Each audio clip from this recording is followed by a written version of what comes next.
Familiar with Spotlight? We are a four-person investigative team. Boston, America's Catholic bastion, rocked by a sex abuse scandal that will topple a cardinal and almost bankrupt the Catholic Church with damages.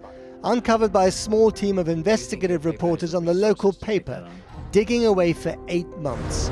The Boston priest molested kids in 6 different parishes over the last 30 years. The church found out about it and did nothing. We haven't committed any long-term investigative resources to the case. No, we haven't. And that's the kind of thing your team would do. Spotlight? The star of the investigation was a Spotlight team of reporters and Mike Resendiz. They all won a Pulitzer for their journalism.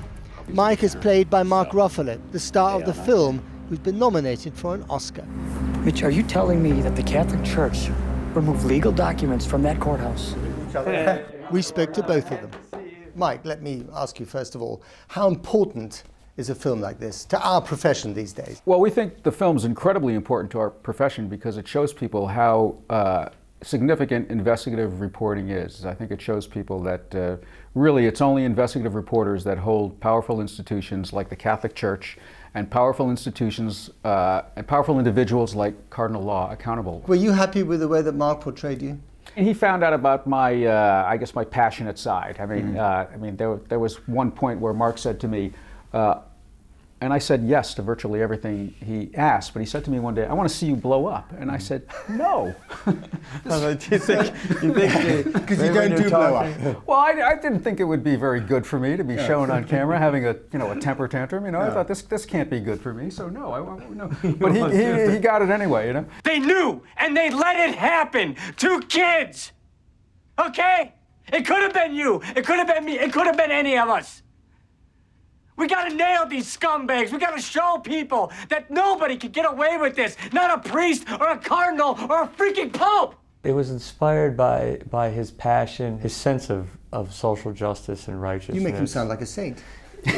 Buddy, he's walking very close. I mean, I haven't seen a miracle yet, but I mean, this is a good definition of a good man, in truth, that's all right. Well, you are. But in truth, I think what's remarkable about this movie is that it does not portray the reporters as knights in shining armor. It shows us making mistakes. It shows us bumbling around in the dark. It shows us going down blind alleys. It shows us losing our cool. And funny enough, more powerful for that reason. I just spent a few weeks in the States doing a documentary about Donald Trump, and one of his most popular attack lines at the beginning of every stump speech is when he points to the press and he says, "These people are disgusting." The press, and I have to say this, is very, very dishonest. These people are the worst. They are the worst. They're disgusting. They're disgusting people. So journalism is under attack on lots of fronts, isn't it? Yes, sadly it is, and politicians really use it in a way that's pretty disgusting and scummy. I've got to ask you about the controversy that is surrounding the Oscars regarding the lack of African American nominees. What's your take on that? I'm very sympathetic to it. This is a discussion we're having in America right now. And Would you boycott the Oscars?